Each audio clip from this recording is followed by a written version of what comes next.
సిలువలో సాగింది యాత్ర, కరుణామయుని దయగల పాత్ర. సిలువలో సాగింది యాత్ర, కరుణామయుని దయగల పాత్ర.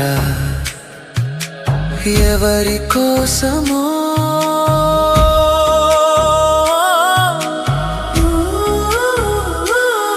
ఈ జగతి కోసమే, ఈ జనుల కోసమే, ఈ జగతి కోసమే, ఈ జనుల కోసమే.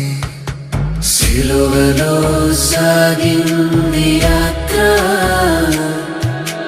కరుణామయుని దయగల పాత్ర. సిలువలో సాగి